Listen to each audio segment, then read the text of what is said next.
All right, as reaching a deal on the debt limit seems more and more unlikely, Americans are left to wonder, are the days of fiscal responsibility now a thing of the past? Now, remember when balancing the budget wasn't just some remote possibility, but a necessary priority? Well, my next guest knows, well, a thing or two about this.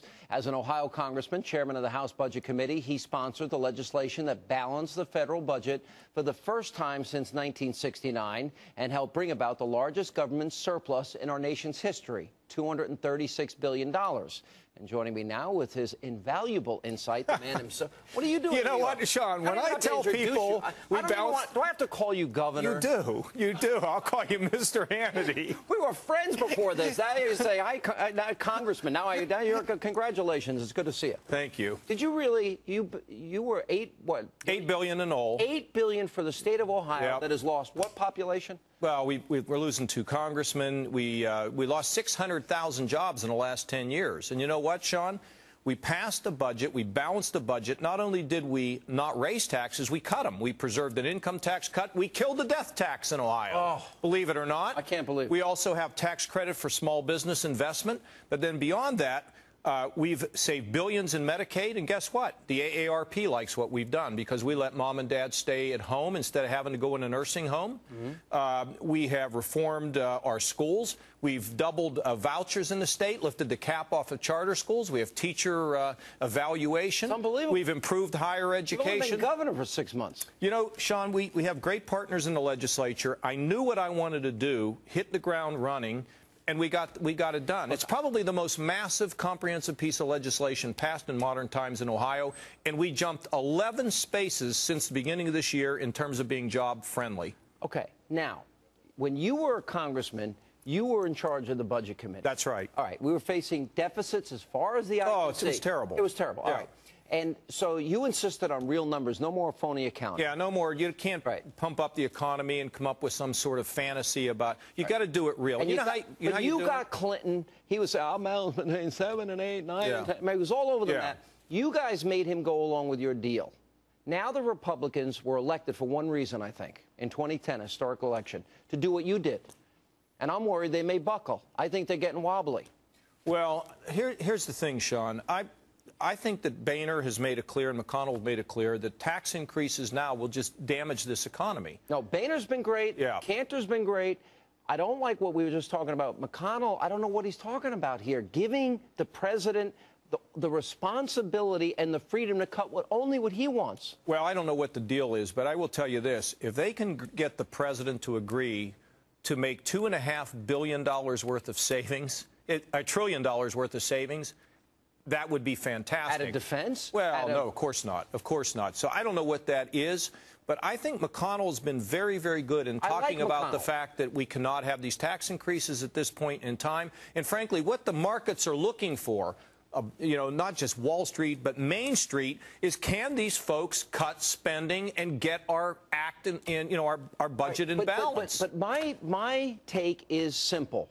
Pass a budget that raises the debt ceiling with the cuts that are necessary, and then hand it over, because this is why they got the House of Representatives.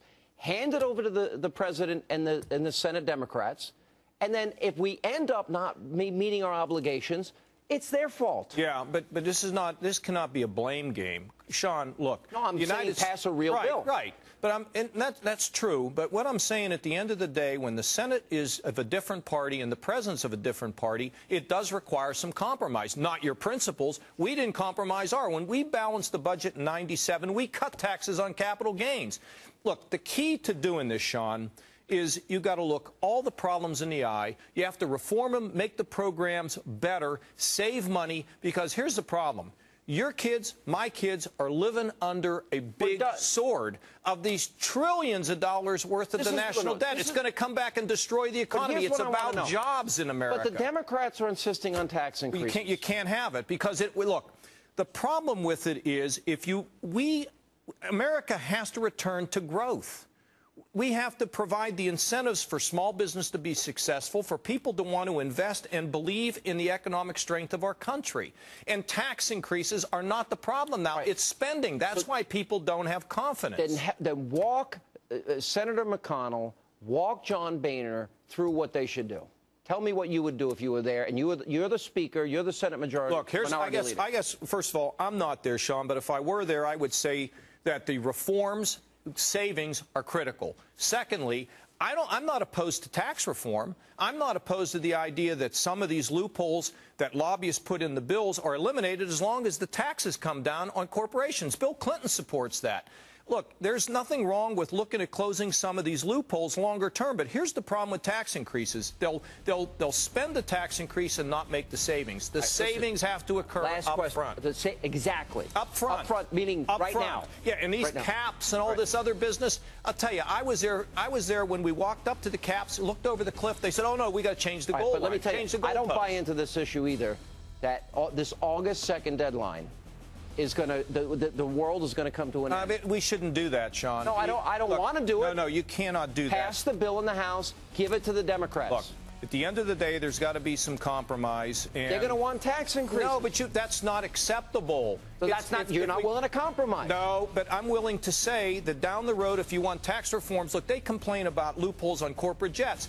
Who cares about loopholes on corporate jets? Lower the tax rate for corporations. That's what we need to compete globally. We can get there, Sean. I agree with you. You've done a great job. You did a great job before, and Look, I was involved in the real deal of balancing the budget in '97. We got prosperity, and we balanced Ohio's budget. We're open for business. We're making progress. Thanks, Frank. All right. By the way, I'm proud to call you governor. Thank you. Congratulations. And coming up,